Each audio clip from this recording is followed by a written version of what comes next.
행복한 교회 승리하는 성도 여러분, 하루의 성경 한 장 5분 메시지 30분 기도, 믿는 사람으로 하여금 기도와 말씀 가운데 성숙하게 하는 함께하는 153 시간에 오신 것을 환영합니다. 오늘은 시즌2 38번째 시간 10월 8일 금요일 순서입니다. 요사이에 보면은 그 조절 장애가 생긴 사람들이 많아 보입니다. 가장 큰 예가 분노 조절 장애가 될 것 같은데요. 그렇죠? 사람이 화가 나도 그 분노를 이성적으로 조절할 수 있어야 하는데 무조건 분을 폭발하는 경우가 있습니다. 그 분을 조절하지 못하는 사람이 있죠. 어떤 사람은 화가 난다고 차를 몰아서 건물을 박기도 합니다. 어떤 사람은 총을 꺼내기도 합니다. 어떤 사람은 그냥 지나가는 사람을 패기도 합니다. 여러분들은 어떠십니까? 잘 조절되고 있습니까? 우리의 몸과 마음은 성령의 전입니다. 이 성령의 전은 우리 안에 있다고 우리의 마음대로 할 수 있는 것이 아니라 오직 성령께서 주장하시고 성령께서 인도하시며 성령을 위해서만 쓸 수 있는 것이죠. 오늘 여러분들의 몸과 마음, 그것을 성령의 전으로 온전히 드리며 성령과 함께하며 하나님을 기쁘시게 하는 좋은 주말이 되시기를 바랍니다. 그리고 오늘 153 시작하겠습니다.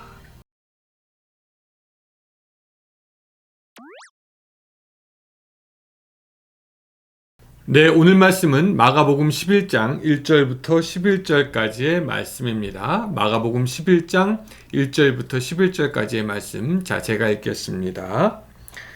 그들이 예루살렘에 가까이 와서 감람산 벳바게와 베다니에 이르렀을 때에 예수께서 제자 중 둘을 보내시며 이르시되 너희는 맞은편 마을로 가라. 그리로 들어가면 곧 아직 아무도 타보지 않은 나귀 새끼가 매어 있는 것을 보리니 풀어 끌고 오라. 만일 누가 너희에게 왜 이렇게 하느냐 묻거든 주가 쓰시겠다 하라. 그리하면 즉시 이리로 보내리라 하시니 제자들이 가서 본즉 나귀 새끼가 문 앞 거리에 매어 있는지라. 그것을 푸니 거기 서 있는 사람 중 어떤 이들이 이르되 나귀 새끼를 풀어 무엇 하려느냐 하매 제자들이 예수께서 이르신 대로 말한데 이에 허락하는지라.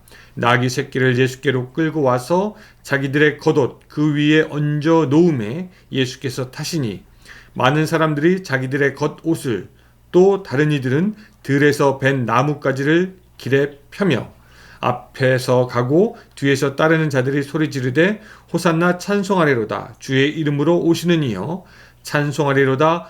우리 조상 다윗의 나라여 가장 높은 곳에서 호산나 하더라.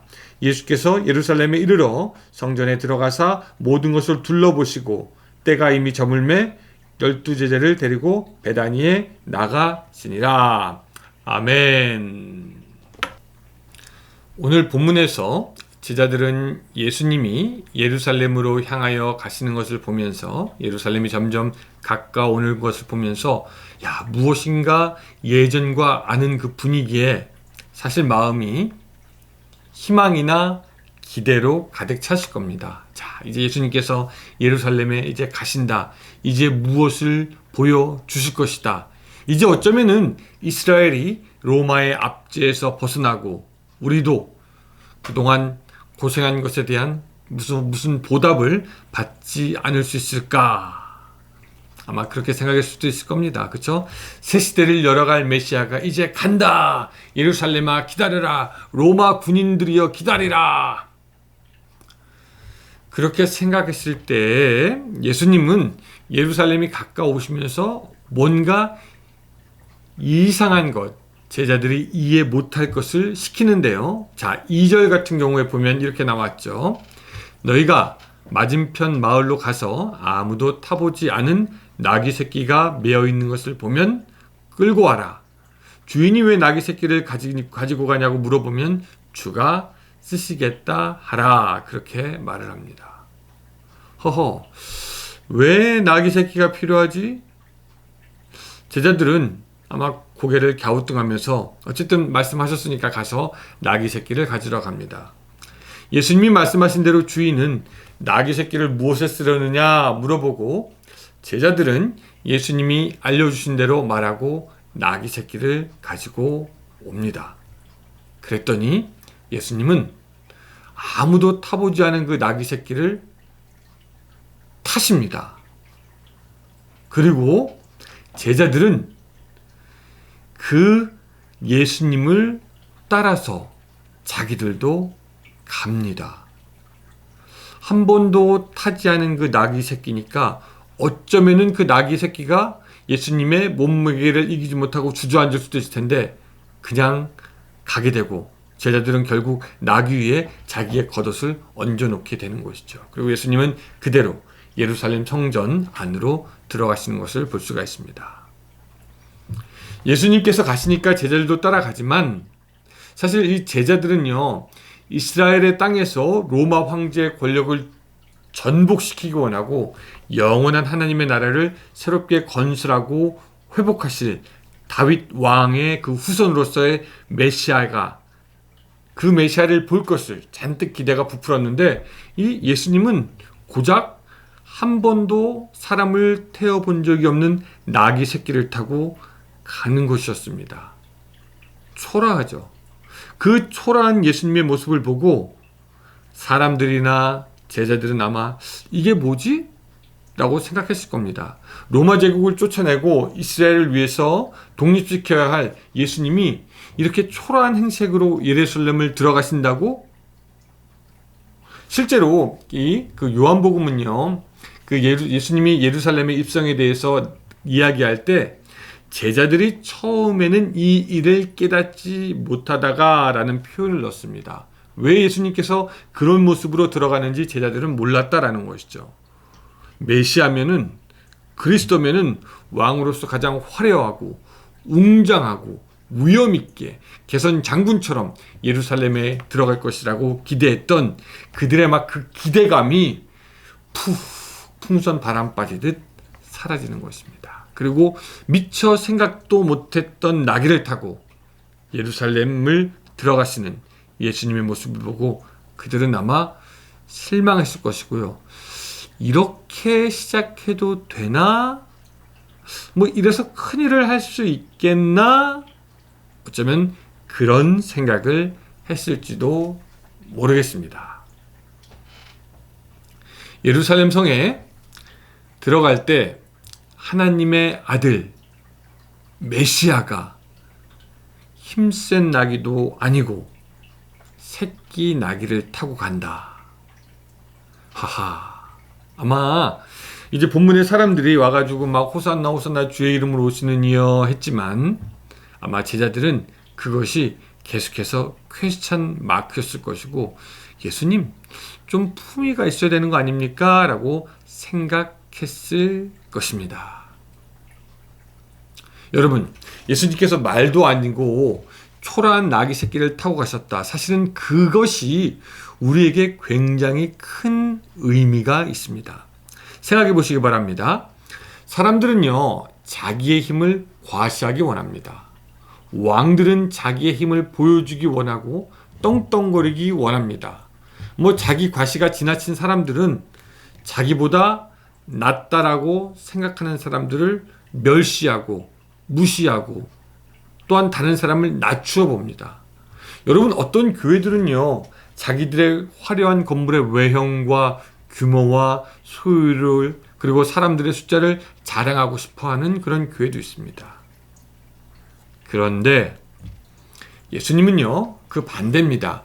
거대 권력의 로마와 종교의 타락, 비리의 원천 큰 예루살렘 성을 그들을 압도할 만한 큰 힘으로 가서 그들 앞에 과시하고 나타나기를 원하지 않으셨습니다. 단지 예수님께서 가심으로 새로운 하나님의 나라의 질서와 하나님의 나라의 능력이 그들 앞에 왔음을 보이기를 원했던 것입니다. 예수님은 인간이 아무리 거대하게 악을 쌓아 놓았을지라도 결국 하나님의 나라의 그 오심으로, 예수 그리스도의 오심으로 그 모든 것이 예수님의 그 하나님의 나라 앞에서 무릎 꿇을 수밖에 없다라는 것을 보이시기 원했던 것이죠. 나귀를 타고 예루살렘 성으로 가는 예수 그리스도가 사람들의 눈에는 골리앗 앞에 있는 다윗처럼 보였을 것도 같고 또 큰 홍해바다 앞에 서 있는 사람처럼 보였겠지만 사실은요, 예수님은 더 큰 능력으로 거짓과 탐욕에 볏짚이 높이 쌓여있던 그곳에 불을 던지러 가는 것이었습니다. 오늘 여러 가지 큰 문제 앞에 서 있는 우리는요, 우리도 거인 앞에선 작은 아이처럼 느껴져서 무능하게만 생각될 수도 있고요. 또 우리들의 가정 앞에 있는 커다란 문제는 언제 해결될지 모르는 것 같아 보이기도 합니다. 여러분, 작은 교회 앞의 세상은 한없이 크게만 보이고 그 세상을 사랑으로 변화시킨다? 이것은 어쩌면 불가능하게 느껴집니다. 마치 로마와 예루살렘 앞에 새끼 나귀를 타고 가는 예수님의 모습처럼 말입니다. 뭐 할 수 있겠어? 뭐가 되겠나? 그렇게 생각할 수 있다는 거죠.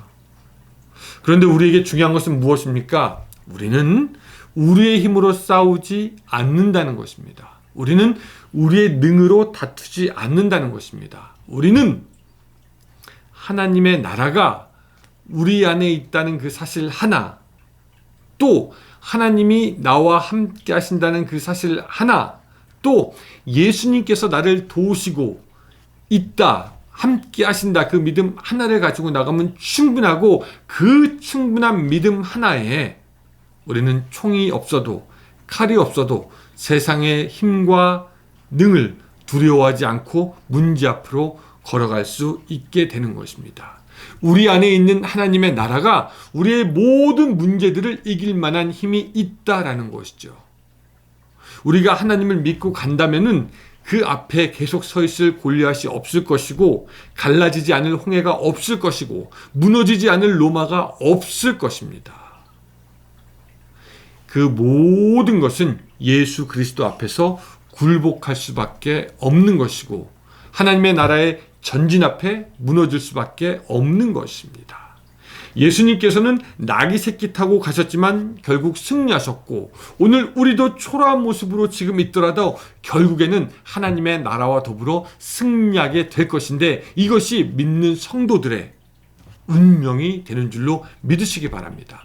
하나님의 나라는 겨자씨 같아서 처음에는 보이지 않습니다. 그러나 그것은 점점 커져서 새가 깃들고 또한 사람이 쉬기까지 그렇게 커질 것입니다. 오늘 우리 안에 있는 복음의 능력과 믿음도 지금은 작아서 보이지 않고 그것만 가지고 있는 우리들이 초라해 보일 수밖에 없지만, 그럼에도 불구하고 우리 안에 있는 하나님의 나라는 결국 계속해서 커나갈 것이고, 우리가 그 하나님의 나라를 씨 뿌릴 때 결국 하나님의 나라는 우리보다 훨씬 크게 열매 맺게 될 것이며, 그 하나님의 나라는 이 모든 사회를 바꾸고 남음이 있는 능력이 있게 되는 줄로 믿습니다.